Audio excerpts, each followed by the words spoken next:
സംസ്ഥാനത്ത് ഏറെ രാഷ്ട്രീയ കോളിളക്കം സൃഷ്ടിച്ച ലൈഫ് മിഷൻ വിവാദത്തിന് 5 വർഷം പിന്നിടുന്നു. 140 പേരുടെ വീടെന്ന സ്വപ്നവും 16 കോടി രൂപയുടെ വിവാദവും കാട് കയറിക്കഴിഞ്ഞു.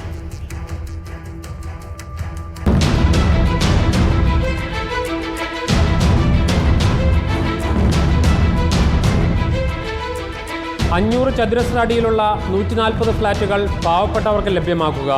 UAE ക്രസന്റ് അതോറിറ്റിയുമായി 2019 ജൂലൈ 11 ലൈഫ് മിഷൻ കരാറിൽ ഒപ്പുവെച്ചത്.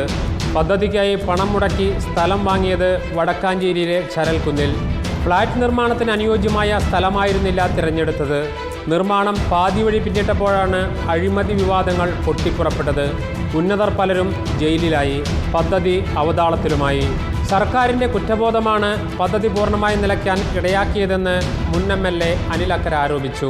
തടസ്സം എന്ന് പറയുന്നത് അവർക്ക് അവരുടെ മനസ്സിനകത്ത് കുറ്റബോധമാണ്. ഒന്ന്, അഴിമതി യഥാർത്ഥത്തിൽ അവർ നടത്തി എന്നുള്ളത് ശിവശങ്കരൻ ജയിലിലാതോടുകൂടി പൊതുസമൂഹം മനസ്സിലാക്കി കഴിഞ്ഞിരിക്കുകയാണ്. ഇത് സർക്കാരിൻ്റെ ദുരഭിമാനമാണ് ആ പദ്ധതി അവിടെ ഇട്ടിരിക്കുന്നതിൻ്റെ പിന്നിലുള്ള യാഥാർത്ഥ്യം. കഴിഞ്ഞ നിയമസഭാ തെരഞ്ഞെടുപ്പിൽ ലൈഫ് മിഷൻ പ്രധാന ചർച്ചയായി. പദ്ധതി പൂർത്തിയാക്കുമെന്ന പ്രഖ്യാപനമുണ്ടായി. പക്ഷേ ചരൽക്കുന്നിലെ ഫ്ളാറ്റ് സമുച്ചയം കാടുകയറി ഉപയോഗശൂന്യമായി. കാട്ടുപന്നികളുടെയും ഇഴജന്തുക്കളുടെയും വിഹാര കേന്ദ്രമാണ് കെട്ടിടം ഇപ്പോൾ. ഇതു സംബന്ധിച്ച ചോദ്യങ്ങൾക്ക് മൗനമാണ് സർക്കാരിന്.